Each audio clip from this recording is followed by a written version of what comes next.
Kita beberapa hari ini mendengar adanya resesi seks di beberapa belahan dunia ini. Di Cina, di Jepang, dan juga di Korea Selatan. Ada apa sebenarnya? Sehingga jumlah penduduk di negeri itu seperti piramid terbalik, di mana tingkat kelahiran itu sangat rendah sekali. Ada ketakutan. Ketakutan ini muncul karena mereka tidak beriman kepada Allah dan hari akhir. Mereka berpandangan bahwasanya punya anak itu mempersulit hidup mereka. Punya anak itu hanya akan menyusahkan ibunya. Dan juga ditambah sistem kemasyarakatan yang ada di sana yang jauh dari nilai-nilai Islam. Dan kita tahu anak itu perhiasan kehidupan dunia karena itu fitrah manusia. Semua kepingin punya anak. Tapi sebagian orang itu lupa dengan tanggung jawab yang diemban orang tua ketika dia punya anak. Namun kenapa kita umat Islam alhamdulillah tidak perlu dimotivasi untuk punya anak? Nggak perlu. Bahkan kalau bicara nggak perlu, kadang-kadang perlu jemaah. Ada emak-emak yang nggak mau diajak nambah anak. Siapa yang istrinya nggak mau nambah anak? Coba angkat tangan. Bapak-bapak, anak nggak tanya sama emak-emak. Nah, nggak ada yang angkat tangan. Benar, nggak ada jemaah.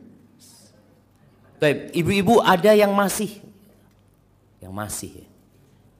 mau punya anak, insya Allah semua, insya Allah. Karena Nabi SAW, tatkala ada seorang sahabat yang meminta izin untuk menikahi seorang wanita cantik dan baik hati. Cuma gara-gara dia nggak punya anak, kata Nabi SAW, enggak, jangan. Lalu datang lagi sahabat ini. Ya Rasulullah, inni asabtu mra'atan dzata mansibin wa jamal. Aku nih mendapatkan seorang wanita yang cantik dan bangsawan. Artinya ini orang baik gitu loh. Orang terhormat dia. Cuma masalahnya dia mandul. Kata Nabi SAW, sampai 3 kali dia ngomong sama Nabi SAW. Dia menceritakan, ya Rasul ini perempuan cantik dan bangsawan gitu loh. Artinya insya Allah dia ini wanita baik-baik. Dia ingin menyampaikan kepada Nabi SAW tentang jaminan yang ada di perempuan ini. Karena dia maksa.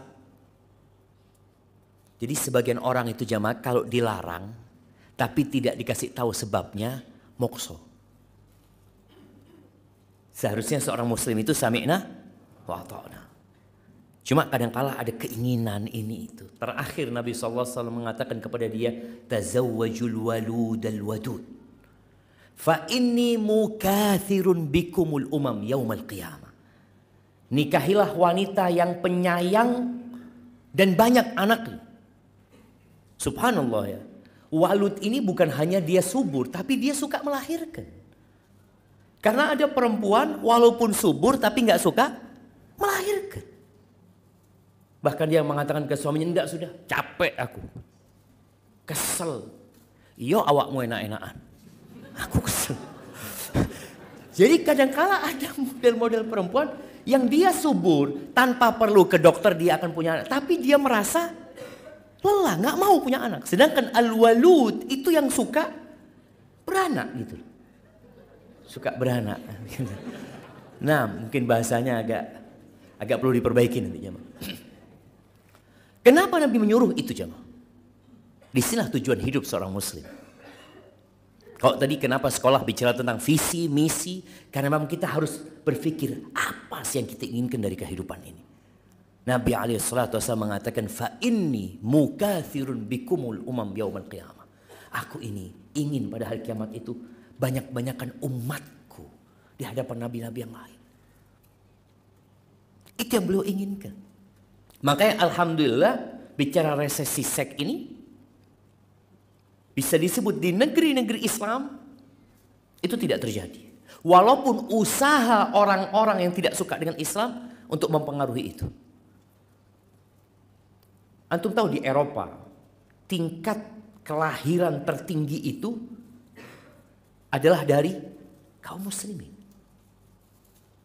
Sehingga nanti ada yang Anda membaca beberapa tulisan mengatakan nggak perlu perang nanti sama Eropa itu. Karena jumlah umat Islamnya di sana sudah banyak gitu loh. Kalau dulu kita tahu bagaimana Eropa menjajah negeri-negeri Islam ya. Indonesia diambil bagiannya oleh Belanda, oleh Portugal sebagiannya. Bagaimana Spanyol mengambil bagian beberapa negeri Islam juga. Bagaimana Italia melakukan itu. Mereka melakukan ekspansi kepada negeri-negeri Islam pada waktu itu jemaah. Menjajah mereka. Dengan mereka berpikir punya jumlah pasukan yang banyak. Sekarang ketika mereka menghadapi resesi seks ini. Mereka kebingungan. Karena umat Islam tidak takut umat Islam itu. Dalam artian ketika seorang istri hamil lagi. Ada hitungan pahala dengan setiap kelelahan dia. Bayangin ya seorang perempuan yang hamil. Dengan niat memperbanyak umatnya Nabi Sallallahu Alaihi Wasallam. Bagaimana sejak hari dia mengatakan kepada suaminya, alhamdulillah aku hamil. Dihitung tuh pahala buat dia jemaah. Dia tunggu kapan nih salah satu umatnya Nabi akan lahir. Memakmurkan bumi Allah ini. Capek dia, lelah dia. Sang suami mungkin juga berpikir capek, lelah cari duit. Karena harus beli vitamin ini, beli itu. Belum lagi satu anak yang sudah harus sekolah, butuh biaya ini dan itu. Semua ada hitungannya di sisi Allah Azza wa Jalla. Maka Allah katakan, فَمَنْ يَعْمَلْ مِثْقَالَ ذَرَّةٍ. Barang siapa yang beramal seberat zarrah. مِثْقَالَ ذَرَّةٍ خَيْرًا يَرَى. Apakah sama pahala seorang wanita yang hamil dengan seorang suami yang hanya mencari nafkah? Ya beda. Maka di luar sana, kenapa para wanita banyak yang gak mau punya anak? Karena masalahnya memang sistem yang ada di mereka itu, perempuan itu juga harus bekerja cari duit. Sedangkan di dalam Islam, perempuan itu harus dikasih nafkah sama suaminya. Yang kerja siapa? Yang laki, engkau yang capek gitu loh. Kasih nafkah kepada mereka. Maka sekarang bagaimana kita menyamakan visi dan misi kita sekarang untuk punya anak. Belum bicara menyekolahkan anak jemaah. Antum kenapa kepingin punya anak? Karena ada orang yang punya anak hanya untuk berbangga-banggaan. Maka Allah katakan tentang kehidupan dunia ini. I'lamu annamal hayatud dunya la'ibun wa lahwun wa zinatun wa tafakhurum bainakum fil amwali wal aulad. Wa tafakhurum bainakum wa takathurun fil amwali wal aulad. Berbangga-banggaan di antara kalian, banyak-banyakan harta, banyak-banyakan anak. Kalau ternyata tujuan kita hanya untuk berbangga-banggaan, nyesal kita hari kiamat. Maka tolong sekarang kita berpikir, kenapa aku menikah, kenapa aku mau punya anak, kenapa mau nambah anak lagi. Maka insya Allah tatkala tujuan kita adalah beribadah kepada Allah Azza wa Jalla, tenang. Kenapa kita tenang? Nih anak bawa rizki sendiri. Ustaz, tapi kan harus dihitung Ustaz. Iya, kita bisa menghitung keperluan kita yang bisa dihitung. Tapi engkau harus tahu ada keperluan-keperluan yang tidak ada dalam bayangan manusia.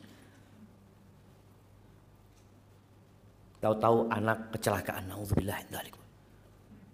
Tahu-tahu dikabarkan anak kena penyakit langka. Nggak tahu kita. Kalau kita menghitung dulu, mungkin kita hanya akan menghitung biaya dia makan dalam setahun, biaya dia sekolah dalam setahun. Itu mungkin orang akan menghitung itu. Tapi ada hal-hal yang dibutuhkan anak kita yang kita tidak akan bisa menghitungnya. Allah sudah menghitung. Tidak usah mikir, sudah gitu.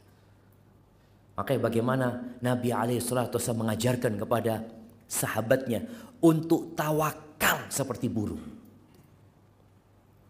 Wallahi jemaah, burung itu bertelur, punya anak, ditinggal itu anaknya. Bapak ibunya cari makan. Pergi ke tempat yang nggak tahu kapan dia pulang. Makanya terkadang kita mendapatin burung itu mati. Anak-anaknya mati kering. Kenapa? Ya memang sudah rezekinya habis. Maka kata Nabi SAW, "Lau annakum tawakkaluna 'ala Allahi haqqa tawakkuli." Kalau kalian bertawakal kepada Allah Azza wa Jalla dengan sebenar-benarnya tawakal, la razaqakum kama yarzuqut tayr. Allah akan berikan kepada kalian rizki seperti Allah berikan kepada burung. Antum tahu orang tua burung itu tanggung jawab terhadap anak-anak. Pernah ngelihat burung nggak pulang ke sarangnya, coba? Mungkin dia nggak pulang karena dia sudah mati. Tapi tatkala dia masih hidup, dia akan pulang, dia akan kasih makan anaknya. Maka kata Nabi SAW, "Taghdu khimasan wa taruhu bitan." Pergi dalam kondisi lapar, pulang kenyang. Ya Allah jemaah, sekarang ini banyak potongan-potongan video tentang sarangnya burung. Anda kalau ngelihat dia, ya Allah, ya, kayak gitu Allah memberikan hidayah kepada burung ini. Seperti itu Allah memberikan rizki kepada burung ini. Kenapa? Tawakal. Maka bismillah. Kita niatkan punya anak karena Allah Azza wa Jalla. Yang sudah punya anak, nambah anak lagi. Niatnya karena Allah Azza wa Jalla.